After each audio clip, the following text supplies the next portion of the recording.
Okay guys, I got another bit of a tutorial for you, and this time we're going to do kind of this explosion geometric shape that I used in the video games background and Syndicate's background. So first thing I'm going to do is I'm going to open a canvas that is 2000 pixels by 2000 pixels height by width, and resolution should be 72 dpi. So hit OK. And the first step is let's go ahead and drag out a couple guides to give us kind of a start point. So I'm going to kind of drag out, not quite center, but more off to the upper left a little bit. Alright, and let's create a new layer, and we're going to start building upon this explosion kind of look. So with your polygon lasso tool, let's go ahead and create a four-sided shape, and it's going to kind of almost look like a three-dimensional plank of wood or something for now. So something kind of like that. Now on PC, if you hit Control Delete, you can fill with your background color. And I've already got kind of a green chosen. For this one I'm going to stick to kind of greens and yellows. So this one's kind of a lime green. And what you want to do is, I'm going to go ahead and kind of shorten this a little bit real quick by taking a little bit off the edge. Now we want to create some shapes within this by using highlights and shadows with the dodge and burn tools. So use your polygon lasso tool again, and let's find kind of an area that we want to highlight within this. So just kind of click around to find kind of a new shape. Let's see, which way do I want to go with this? Let's just kind of go this way. See how I'm just kind of creating almost a bit of a futuristic type feel to it. Very angular. I'm not using curves, though curves would give you a totally different style, which might be kind of cool. And let's just do something like this, and I'm just getting kind of this top edge. So see, I've just selected kind of this random chunk in here. So now take your dodge tool, and you want kind of a larger soft brush. So I have a 100 pixel diameter brush. Hardness is set to 0, and I've also got the midtones set as a range, exposure to 50%, and protect tones is on. So now what you want to do is just kind of highlight around the edge of this selection. So I'm just going to kind of click around this edge like so. It doesn't have to be precise. And see how we've just kind of pulled out another shape within here? So let's go ahead and do that again, but we're going to use the burn tool. So I'm going to create kind of another shape. You don't have to be precise with this. If you want to, it does give it a whole different look, which is kind of nice. But I'm going to create a couple other selections and create a shadow to this whole thing. Maybe like that. So same process, but use the burn tool. Brush is still around 100 pixels in diameter. Midtones is still set. Protect tones is still set 50% on the exposure. And soft brush. And there we go. See how we just kind of gave that shape some depth by just simply using those tools. So now let's go ahead and zoom out. And we want to use some lines to kind of highlight this shape a little bit. So go to your line tool, and it's under your kind of shape tools here.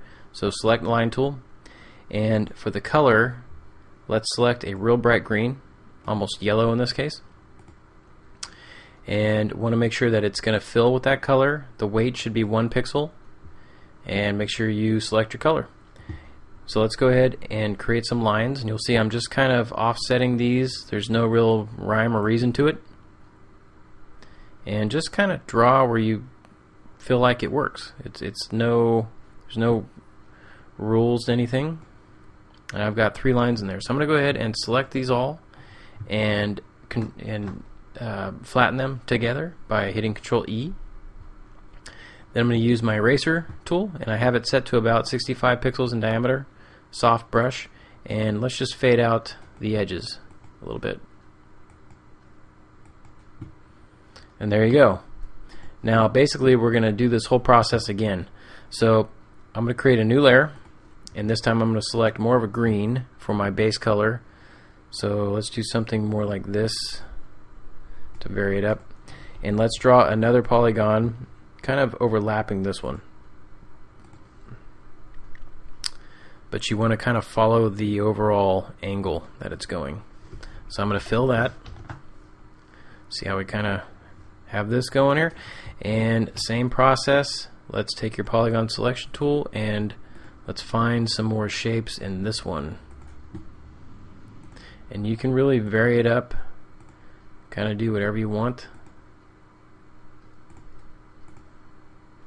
For this one, I think I'm going to go a little bit less on the highlight back here. So grab your dodge tool and just kind of click around on the edge. Alright, let's do the same thing. Let's give this kind of a different feel here on the angle.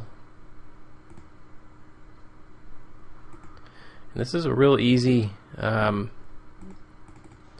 of tutorial here. It's not much to it. Let's see. Depending on how complicated you want to get, you can drag this thing on for hours or days. Other times you could probably get this effect. We're going to try to do it within 15 minutes. There we go. And we want some more lines. So this time I'm going to select a bright green. So I'm just taking a swatch of my green and bump it up to super bright. Line tool again. And let's drag out some more lines to help give this some more action. And that one will be kind of short. Alright.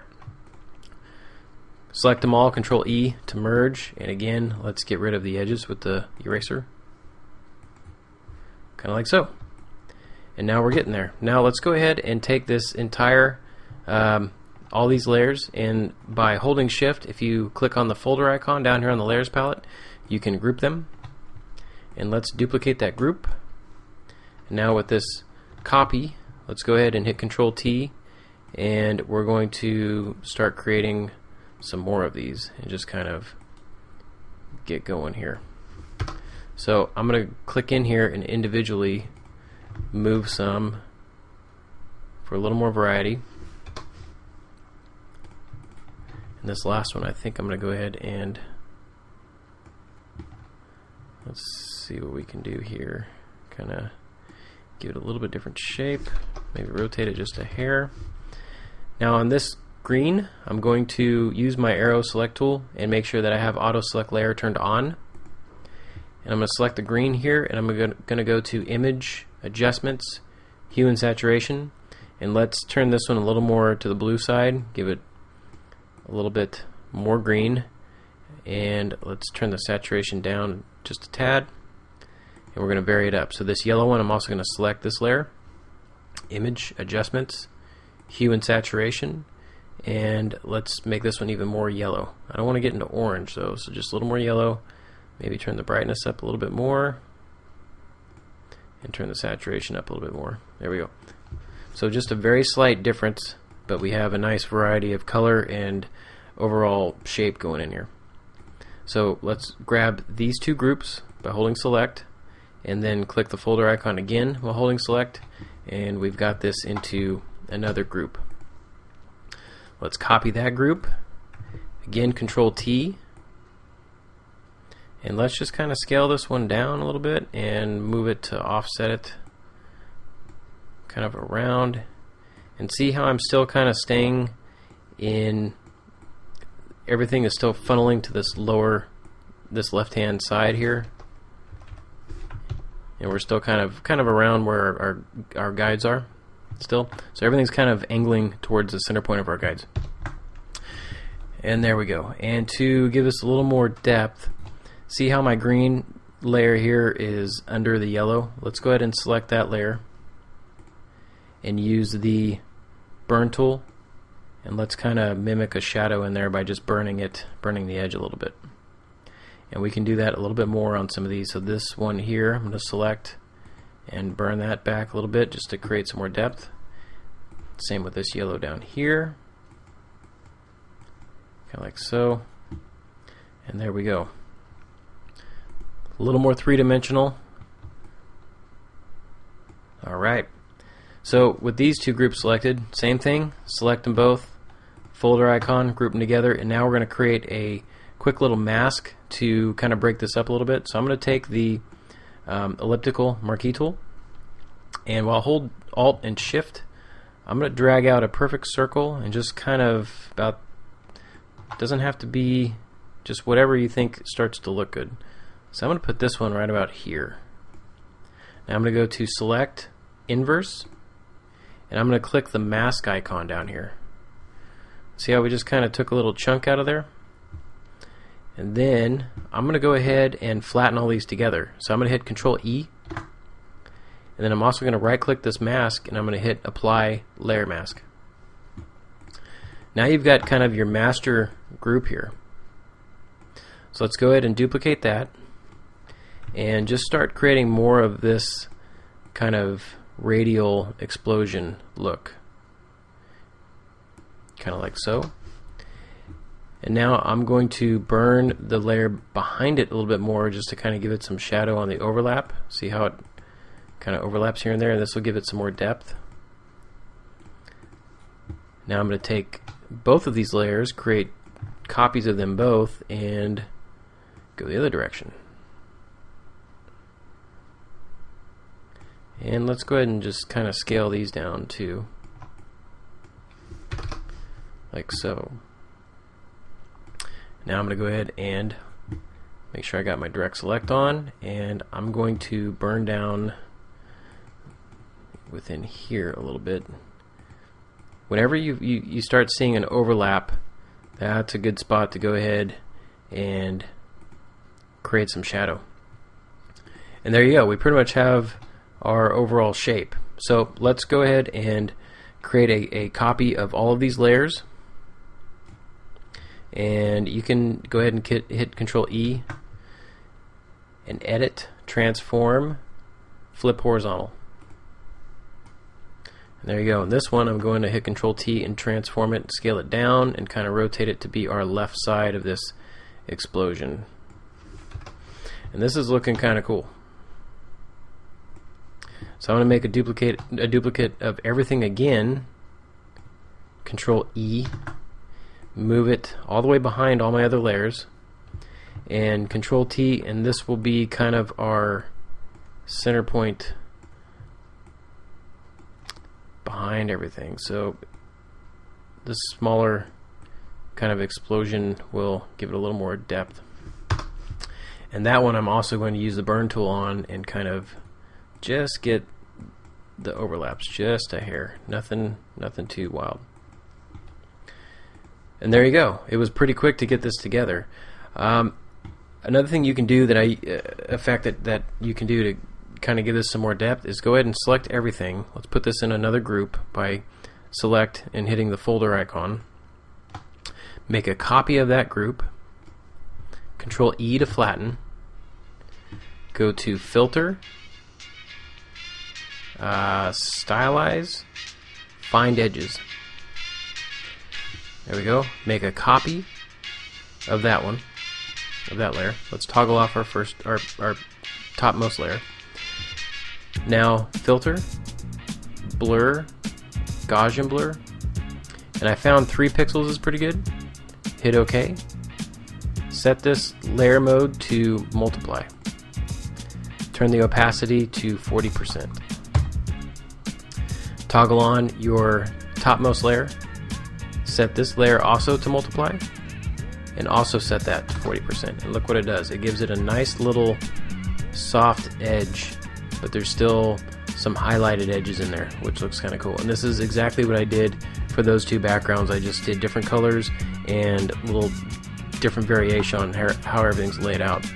The background, you want to give it a little bit of color to help pull everything off though. So create a new layer. And on the Video Games channel, what I did is I used some swatches of gray. So use a paintbrush, a great big fat paintbrush, and just kind of click around some gray area. And maybe one big one down here in the bottom right. And let's do some smaller ones. That's too small. So. and then paint on some white on top of it using the same process. So this will help kind of highlight areas a little bit.